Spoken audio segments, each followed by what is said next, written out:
experiences. The Eisenhower Foundation was fortunate to work with Witness to War during our 75th anniversary of D-Day, and we're thrilled to have them back today. So please welcome our panel moderator, Martin.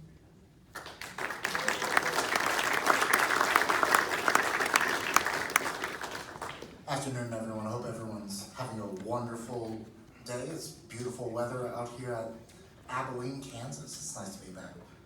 As Meredith said, I'm Martin Mattert. I've been doing oral history interviews of veterans from all conflicts for the last 11 years. I've done approximately 2,500 interviews.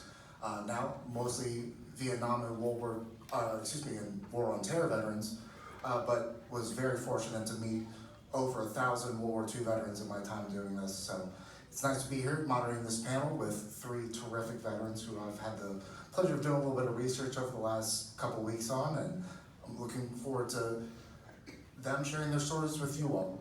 So today, on our far, stage left, we have Paul Ybarra, who served with the 8th Infantry Regiment Golf Company. To stage right, we have Carl Otto, who serves with the 94th Signal Corps. And in the center, we have Mr. George Norton, who serves with the United States Navy in the Pacific. Could we get a round of applause for all of them?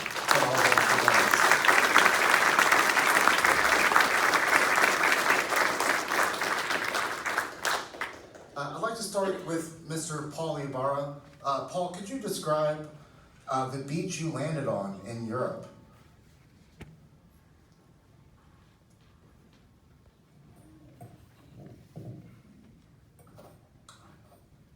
Well, on the morning of that, we landed, we left England not knowing where we were going. And it was a hard decision, but when they dropped that landing boat on the beach, we still didn't know where we were going. Until they told us we had to land as a landing, and from then on we had to be patrolling,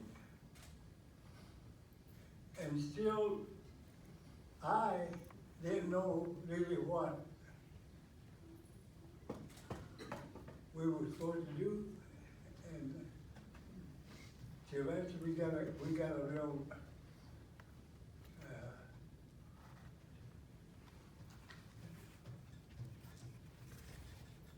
a leader. We didn't have a sergeant to tell us what we were supposed to do until after a while we landed. Then we found out that it was an invasion and that we had to fight the Germans. And from then on, I knew that we had to do something. And we just went on and patrolling and helping the ones that were already in there. And somehow we got out of it, and when they gave us a little break, then we still had to go back to where we landed. They were unloading material, and we had to unload material the same day that we landed. Till next day. We knew that we had to get an invasion. And from then on, we stayed there to fight with the rest of the division.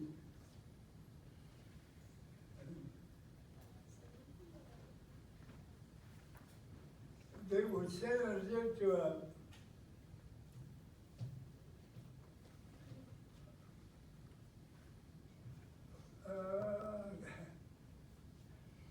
was a port city named Sherburne. And they were cleaning out the port. I don't know whether it was the paratroopers or some other. But by the time we started going over to help, they had already cleared it out and they sent us back to the beach to do some patrolling. And then from then on, we just stayed on helping the other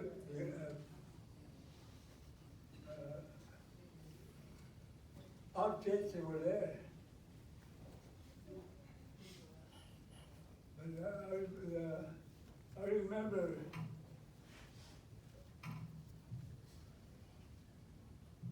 the time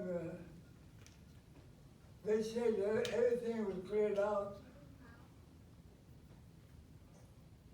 and then they had us ready to go to break through. And from the breakthrough, we've been assigned to our unit, which was a 4th Division, and from there we started into Paris. And everything was cleared out then from the Normandy campaign, and that was I think in July when we broke through out of Normandy, headed for Paris.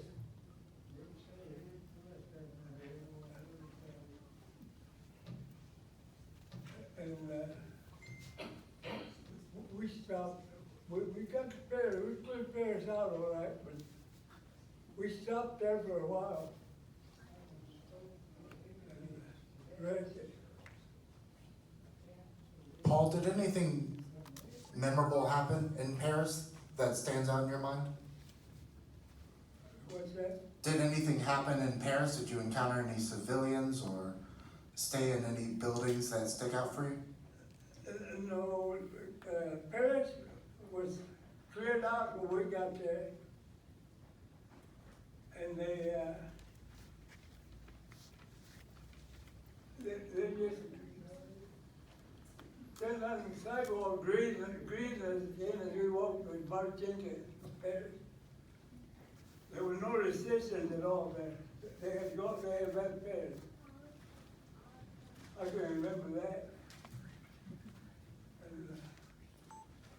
Paul, I understand you served in the Battle of the Bulge as well. What can you tell us about the Battle of the Bulge? The boat? To Paul. Oh, I can't remember that one. You don't remember anything about how cold it was? Oh, the Bulge. Yes, sir. Oh, God, yeah. Yeah.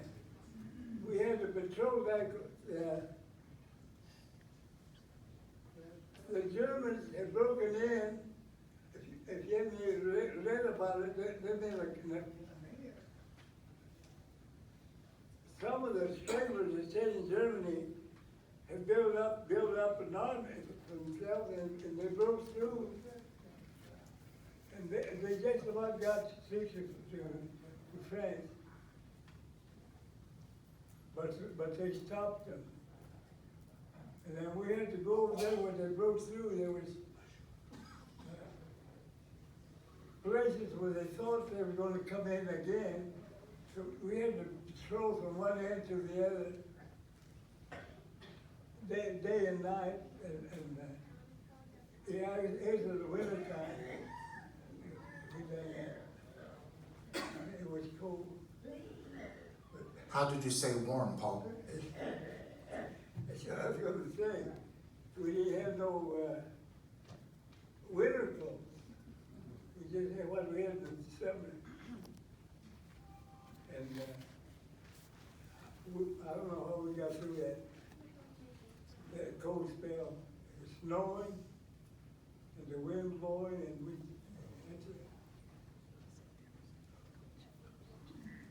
had to send you out day and night because they thought there was gonna be another breakthrough. And they told us you had to stop that at all costs. So, it was rough, but, Now, Paul, I understand you were wounded twice overseas. What could you tell me about the incidents where you were wounded? what's that? You were wounded twice? We were going into a valley, as we left Paris, going to Germany. And,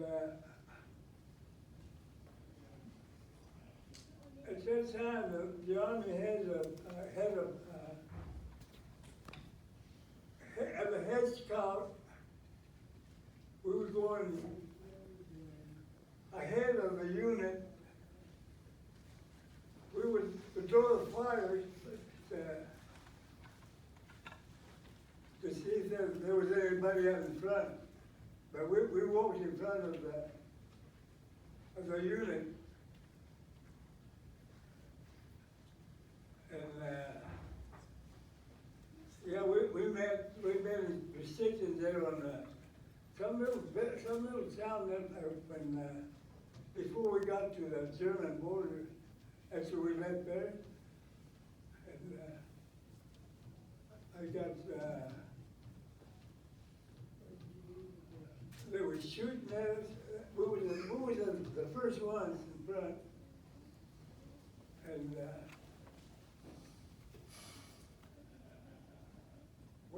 when I was shooting back, I ran out of ammunition. The blade on the ground, I was loading up my rifle, and one of the bullets hit my gas. I had a gas mask in the back, so I was trying to roll over. When I rolled over, it hit me here in the hip. Yeah, that's where I got shot in the head. Oh my God, how did they treat you? How did they tend to that wound? Did you have a medic? Yeah. Yeah, they sent me back to the hospital somewhere in France. I didn't know, we didn't know where we were at, or town or anything. But I got over, they patched me up and they sent me back to the front line. They're back in Germany. My father was already in Germany. And then we had to go, they were clearing out a forest. They call it the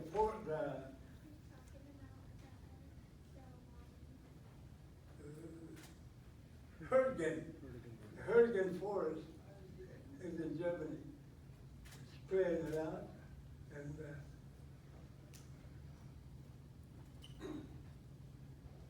somehow there were some stragglers back in there in the forest, and they had mortars. We were going in there looking, and somehow they got our position. They were firing mortar shells at us. And one of the kids I remember got hit. I got pretty bad. He was screaming for help. And our commander lieutenant told me to go back to fighting because he was giving our position away. So I got up and I run back to find where he was at. When the shell hit a tree limb, and I don't know where the part of the concussion knocked me down and a piece of shrapnel hit me in the leg. But it wasn't very very bad. It cut my feet. And the medic come on. We had a medic with And I told him, just wrap it up and leave it. Just leave it like that and wrap it up. He said, no.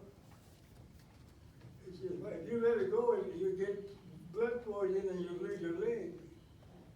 He said, I'll send you back. So he sent him back to like I said, I didn't know where they sent me, hospital or what back they sent me. But they patched me up pretty good, then they sent me back to the front line. Yeah. Well, thank you so much for sharing all of that, Paul. Paul,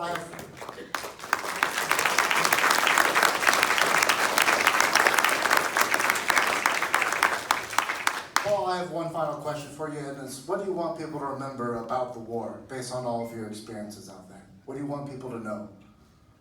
What I want to remember? What do you want the people to know about the war? Having been there yourself, what do you want these people to know? I don't know what do you mean? Just what do you want people to remember about the war in Europe, the Second World War, based on all of your experiences there? What most I remember? What do you want the people to know about any last words, as it were?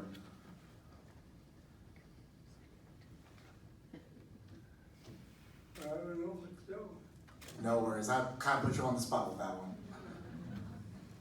Well, thanks again, Paul. We really do appreciate you sharing your stories with us.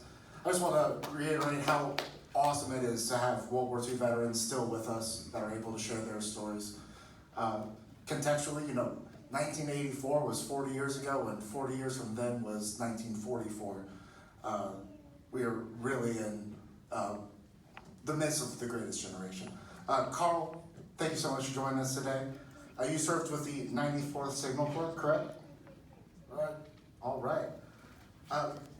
As I understand, you did serve 10 days with an infantry squadron. Could you tell us about that? I'm not sure just how, is this on? Yes, sir. I'm not sure just how long it was, because, well, when the Battle of the Bulge started, I was in England, in the rear echelon unit doing nothing. And I was 18 years old, and I thought I was invincible. And I wanted to get in there, I wanted to kill some crows. And so when they asked for volunteers for infantry replacements, I volunteered. But what I didn't know was that I would be fed into a situation where Hitler apparently had planned that push because he knew what the weather forecast was too. And his troops were dressed a lot better than we were. And that's when that Battle of the Bulge started.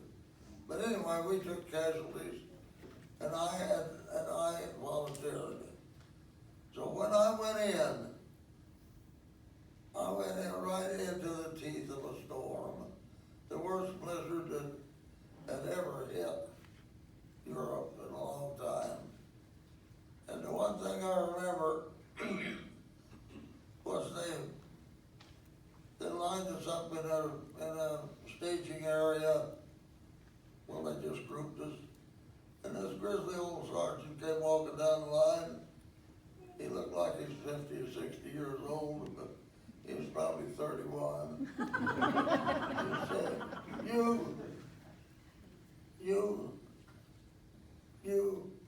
he picked out whatever it was that was in his squad, 10, the young faces.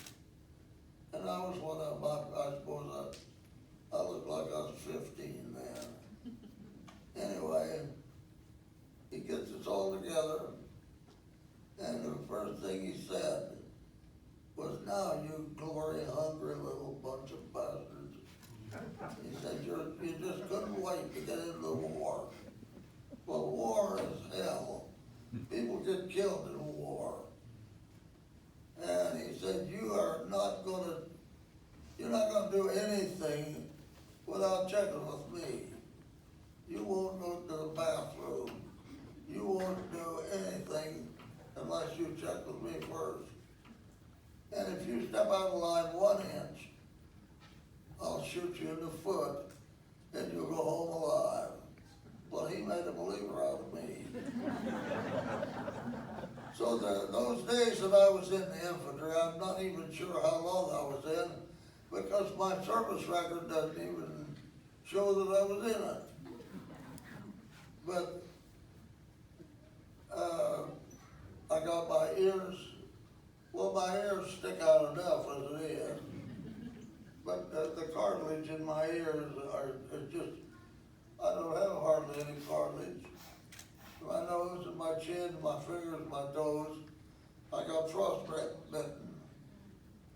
And so I found out how tough it was to try to survive a winter, a cold night, when you don't dare build a fire.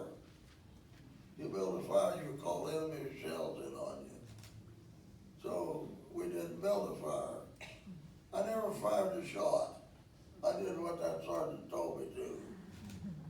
And then one day, a guy comes in there to us and he says, the sergeant says, Otto, you advance, go with this guy. I said, where are we going? Doesn't make any difference, you're out of the infantry. Well, the 94th Signal Battalion was in there. That was a combat signal battalion, and they had taken casualties. And so they were putting replacements in the 94th. And so I was put in the 94th Signal Battalion. Of course, I was a motor pool, I was a mechanic and a truck driver. But I had been in the Signal Corps unit, so I surely knew how to climb. But that wasn't any problem with me anyway, they put me to climbing. But the first guy I was introduced to was a fellow named Paul Kerbs. And many of you people here at Abilene heard about Paul Kerbs. Did you ever know a guy around here named Paul? Well, here's a guy over here that did, that was his dad, Dennis. Paul was my sergeant. He was my big brother. He was everything to me. Before the war ended, I couldn't have thought more of anybody than I did of Paul Kerbs. Because he kind of took me under his arm too. He was probably 21. But he was our sergeant, and he's the one that told us what to do. We were with a specialized unit of some kind. I didn't know it. I know what I was with. I was 18 years old, I did what they told me to do.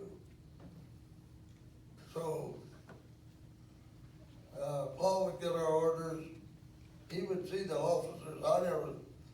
I didn't even know we had an officer. If we had one, I never saw him. The entire war, I never did see anybody except Paul and the guys that I was with, and sometimes I didn't see all that because we were on detached service. We started out on detached service with the 101st Airborne Division. We were with them for a while, then we went to the 82nd Airborne Division. And then we went to the 3rd Corps Artillery. And from there we went back to the 101st for a while. We were with an infantry division. We were with the 9th Armored Division when it came to the Rhine River, and we went across the Remagen Bridge with the 9th Armored Division. We also, but anyway, all that time, Paul was my boss. He's the one that told me what to do. He got our orders, and I never saw anybody else. I was energetic and young, and I could climb a tree like a squirrel. And so I just kept my climbers on all the time. Because if we needed something done, I was the quickest guy. They called me Chick.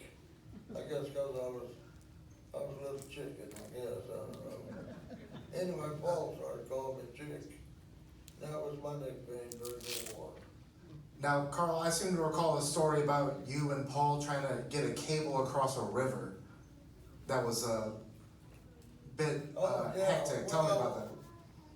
One late afternoon, we were laying a cable for some communication. I never knew where we were going. Like I say, I didn't care, I guess. We just did our jobs. But we were laying a cable. And we came to this bridge, and the bridge had been bombed. And it was in sections, I think 3 sections, maybe a long center section, and then 2 end sections. And this one end section was down in the water. The end that normally would be on the middle of the bridge, middle of the river. There were big holes in the bridge.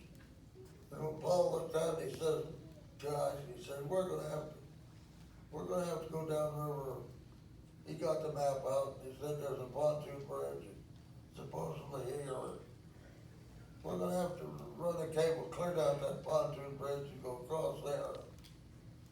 And I said, well, normally I never entered anything. I said, well, why don't we just put the cable across this bridge? He says, how the hell are we gonna get that cable up on that bridge? The big old, it was about this wide, steel, just going up like that, and down to the water. I said, well, I'll climb up the bridge and you can toss me the cable. He said, oh, you can't climb that bridge. And I just went over to him and up I went. And I get up the top, Paul says, check the cable. So they tossed me the cable. I pulled it on down this long span. I get down to where I'm above the water. The water's right down below me, and it's rushing under the bridge. And I made a loop out of it. I made a wad first at the end of it, so it would have a little weight. Then I looped it like a lariat loop, so I could swing it around and throw it across. So they went down to the pontoon bridge and back up, and I sat there and waited all that time. It seemed like forever. And I'll never forget it, because there I am, sitting out on this bridge, half asleep, out on the end of it, just, it's nice and wide, but it's leaning down at an angle. And all of a sudden it goes, and it just settled down about 5 inches. I just about bailed out. I thought it was gonna tip over. Well, the sand washed out underneath it, and it settled. That's all there was to it. But then pretty soon there they were, and I tossed them the cable. Then I crawled back up the bridge and laid down by the spoon, took a nap till they got back to get me.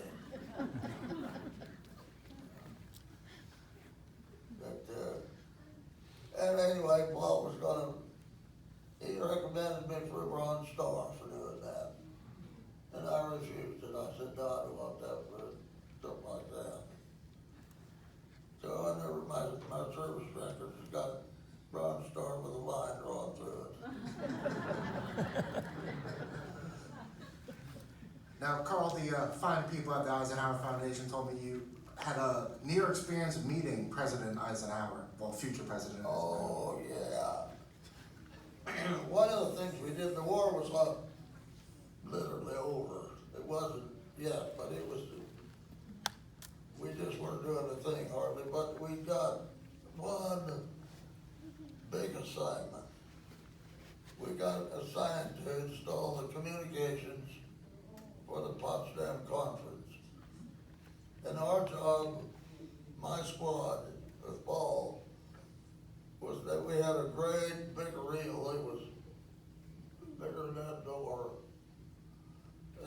And it had a cable on it. It was a lead cable, just about as big around as a shovel handle. And it had 400 wires in it. And we had to pull that wire through the holes in the sewers, through the conduits, in the manholes, from the outside of the town to this building where they were having the Potsdam conference. And we got that cable to the last manhole, and it had a thing, a steel thing that fit over the end of it like this. You gripped it, and when it pulled it, that's what pulled it. Well, it pulled so hard, it pulled. When we got it, we were that close to the end of the hole, and the lead came off the cable. Stripped about 3 feet of lead off of it. We had to pull it back to the next manhole, cut it off, put that thing back on it again and pull it. But we barely made it to the switchboard so they could hook up they had a big switchboard set up. And we looked up, and here's a 41 Packard with flags on the side, come driving up.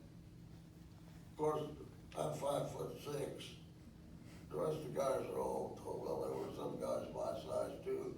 But anyway, I could see Harry Truman's hat as it bobbed along, until he got up on the steps, and he stopped and turned around and he took his hat off. He waved it quick like that at us. So I saw Harry Truman that day. But Stalin and Churchill were also there. I didn't see them.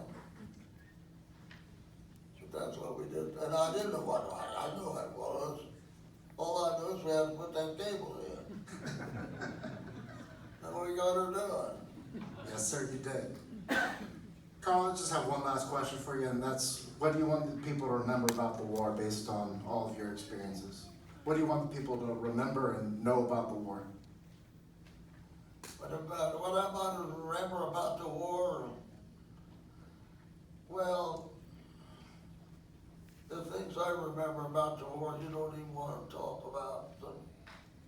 Because one of the things that I learned when I went with that sergeant in that few days, I learned about blood on the snow, about dead bodies. I hadn't seen that before. And believe me, it made an impression on me. I saw dead Germans mostly, but I did see some American soldiers that were killed too. And I realize now how lucky I was that I only was in that infantry unit for a short time. However, when I left the infantry unit, we came right back to the same area. The 94th was a combat unit. We threw our rifles, my rifle was in the back of the weapons carrier. We had gas masks too. They were a waste of time. We just threw our gas mask in the back and forgot about it. The one thing that we wanted to do when we could was get some sleep. Because sometimes we were a long time without sleep. We never got hot meals. We ate K rations all the time.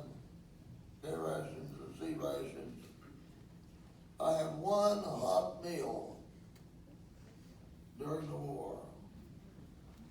One hot meal.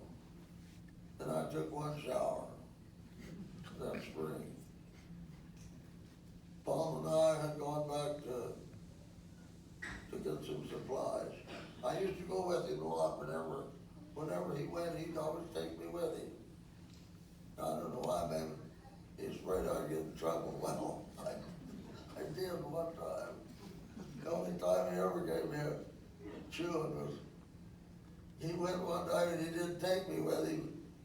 And while he was gone, there was a warrant officer there that, from some other outfit, I didn't even know him. He was a pilot of a artillery observation plane. And he wanted to know if somebody wanted to go with him. Well, you shouldn't have said that to me. Because I said, well, yeah, I want to go. White said, I won't be going very long. And he wasn't. But I get this little plane, it seemed like it was barely wide enough for me to sit in it. And it had a stick and the pedals. And he said, don't touch anything. I said, no, I won't. Had a big wide wing, one wing on the top. I'd never seen a plane like it. We got in it, and it didn't seem to me like we went as far as we were at the back of that room. We were in the air. And when we came back, he set her down on almost as short a place as that, too. But there was Paul. He got back where he was, he wanted to know where I went. And I said, well, he went without an Air Force out to warrant officer. Artillery observation. We didn't see anything that I knew of. We just came back. We made the run and came back. And Paul didn't like it. And he told me I was never ever to do that again. I didn't. Well, thank you for sharing. That's right. I hadn't heard that one yet, Carl. Everybody give it up for Mr. Carl Otto.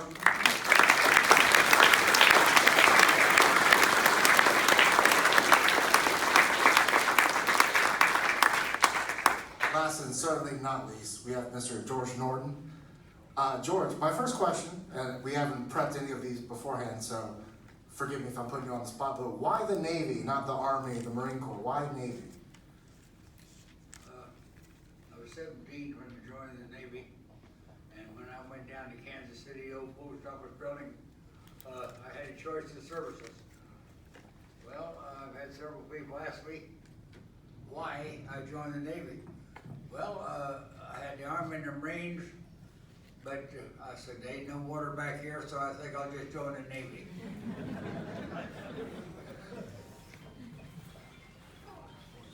So, as I understand it, you served aboard 11 ships, is that correct? 13. 13 ships.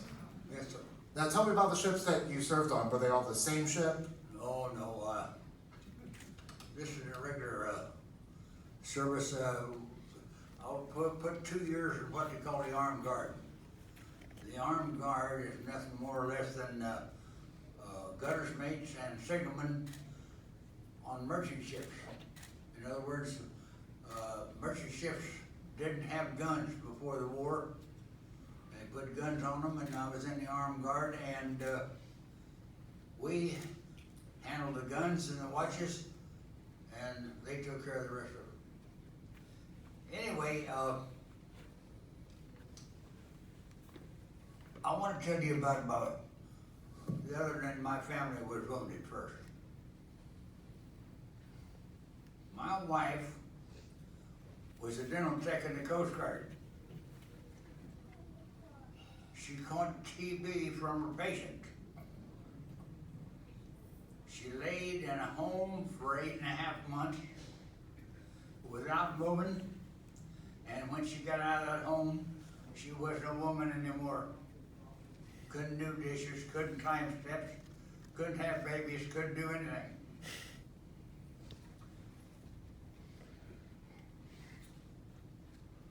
And she died. I call that, she died for her service. I'll tell you, she sure did. But, what was the question again? I was inquiring about the ships that you served on. Okay. Much respect for your wife. I had 13, 2 of them, well, I was on one for 2 weeks, didn't count that. I was on what they call a merchant ship. They have several names for them, livery ships, and they had one that they called Kaiserskoppen, and I spent 19 months on one merchant ship. And then, after the war was over, I shipped over to the regular Navy. And the first ship I hit was a VCEO, regular Navy ship, and it was sending around the coast to South Carolina to put out a commission. It was one of the worst jobs I ever had, because I just shipped over to the regular Navy and everybody else thought they were short timers. They was all getting on. The second ship I had was a carrier, boxer. I was on a carrier boxer, I was on a tender, I was on a DER. In fact, a little bit of history. The DER had a colored skipper, first one in the history of the Navy, 1960, 61. Turned out to be a heck of a good guy. He made admiral, and of course he's dead now. But the worst ship, the worst dude I had was not because he was there, it was because it's a DEO. In the early 60s, Pearl Harbor had a air run from Pearl Harbor off the coast of Alaska by plane 24 hours a day. We were stationed up off of the coast in case one of those planes went down. But we later found out we was there for nothing. But here we are in a 30-mile circle, one generator operation, all lights out, and we can't get underway unless there's a problem. So here it is dark, no lights, foghorn going, and I put up with that. Well, you only went 2 weeks at a time. One trip, one skipper contacted ours and said, we can't come up, we got no water. And our captain wired back, come on back, we'll furnish you water. So he come up, and as we was traveling alongside with the hose giving them water, well, the captain we had an Indian on our crew who was doing a war dance alongside the rain dance or whatever you call it. Water was giving them water. Captain on the ship, he never looked our way. That's just one of the things that happened. But several ships I had, the boxer was probably the most entertaining, but I had just about every ship you had. The best ship in the Navy I had was a storage ship named the Aldebaran, and the reason I said it was the best was on account of looking at it from a dependence view. It was only going 6 weeks. Come back and load and go again. But the best part was the captain would provision the fleet, and the captain would say, where you all want to stop for a couple of days after we get done? And we'd tell him France or Italy or someplace over there.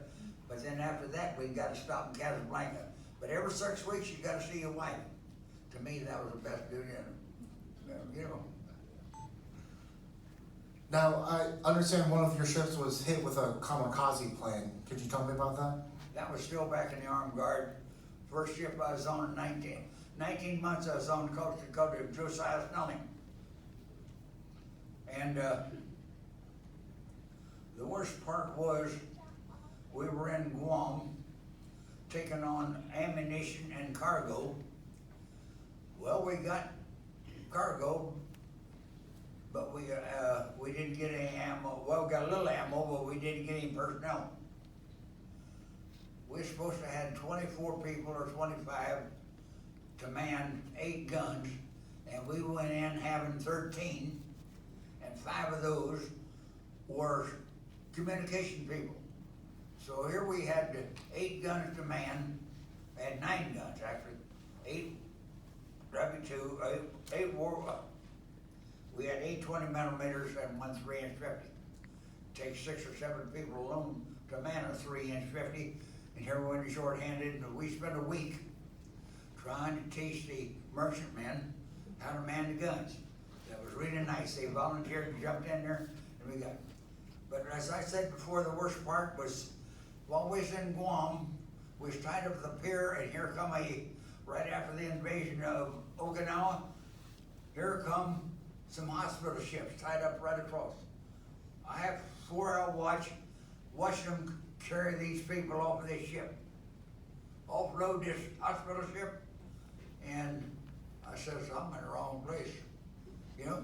But anyway, we got out of there and taught the merchantmen how to man the guns, and it really was good, and we ended up getting credit for 3.5 planes shot down. And then luckily, one day, there seemed to be a lull in the attacks. One day you don't know. One day you're attacked by several planes, next day it's 1 or 2. Maybe it might be 8 or 10. You didn't have time to look up and see how many was there. You just tried to shoot down what you saw. Anyway, this one day, a plane was coming back off. Well, I tell you where we were. We were in a bunch of ships at Anchorage, off-roading cargo. All of them had a barge alongside each ship, and they would put the cargo down on the barge with the booms, and then other ships would come by and pick up the cargo. But anyway, the ship come by, and the ship's captain, or not the captain, but the gunnery captain says, hey, George, he said, you see that plane? I said, yeah, let's shoot it. He said, go ahead. So we pulled the trigger. Even the gunnery officer didn't know about it. Well, we seen a burst of stuff flying from the plane and all, and hit the water. And thereafter, being as I was appointed, they call me One-Shot Norton. But anyway, that was just so luck I closed my eyes. But Okinawa we was pretty busy in Okinawa. After we got our quota, it seemed like by the next plane come by off our starboard quarter here, but only closer. Coming by the ship was at 45 yards. You could look up, you could see he was dead. And just as he passed me, I got hit. But here's what I heard afterwards. The plane went on, and his left wing hit the boom of the cargo ship and set that plane down in the cargo hold. So I was laying down in the gun tub, and the gunnery officer was fixing me up, stopped the blood and patched it up, and he said, now getting back to that gun, you know. So I got up in time just to see them putting out the fire. One bomb went off, 40-pound bomb, went mast high. They put the fire out, and the stevedores and all was going down into the hole to check the plane. They said to see if the fire was out. Well, what they really wanted was souvenirs. But I got mine too, so they gave me souvenirs. They come back out of the hole. They flooded the number 1 hole with water, battened down the hatches, and was told to get underway. Contacted the officer in charge of the convoy, and he said, well, if you can't keep up, we'll just leave you, or bow our waters like this. 6 weeks later, we pulled into San Francisco, or about 6 weeks, and they wouldn't leave us in the harbor. Wouldn't even leave the ship in there. Took everybody off, put them on leave, and left. When we come back from leave, the paper said that some crew had off-roaded a 500-pound bomb off of the Snelling that was live. So they got that bomb off of there. The truth of the matter is, when a cargo ship is only half unloaded, and a 500-pound bomb goes off in the hole, it sinks in 7 minutes. So I always say, the good Lord and the 500-pound bomb sent me back. That's part of it. I would like to say, if you all want a card of mine, I'll give you a card here. Just says the same thing. Be 99, the 7th of July, 30 years in the Navy. I retired as a Master Chief. And If I understand correctly, you're a veteran of Korea and Vietnam as well? yes, not too much time in Korea, but I was on Vietnapolis in Vietnam. Asian awards come into play there too. And the Annapolis, there's only two of them. I had to mess on one, and another guy, a buddy of mine, had to mess on the other. I had 13 months in Vietnam. In what year? 68, 69. Anyway, I went there and shipped for another 13. Really liked that extra duty over there. And about 3 days before I was supposed to take a head, the ward officer called me up and he said, Chief, he said, got to change your orders, we got to leave. Well, what happened was, I don't know whether you all remembered it or not, but I have a big article in the paper I cut out of when this communication ship shot one of our communication ships up down here off of the coast of Africa. You remember that? Anyway, the Israelis got credit for that, shoot it all.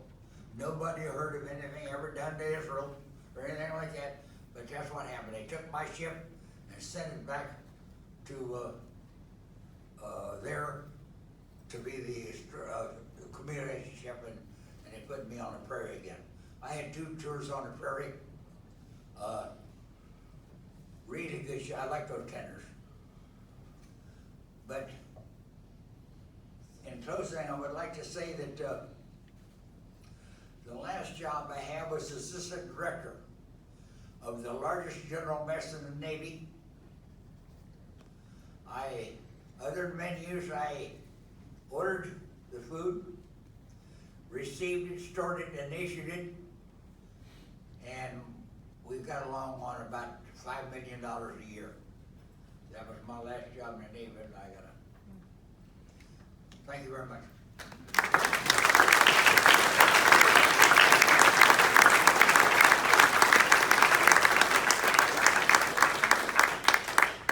George, I'll ask you the same question I've asked the other 2 gentlemen, and it's, what do you want people to remember about World War II based on all your experiences? I think we learned that we shouldn't be in wars. I think we learned we shouldn't be talking. You know, even though talks most of the time don't do anything. But that's what I think that we learned. Stay out of wars as long as you can.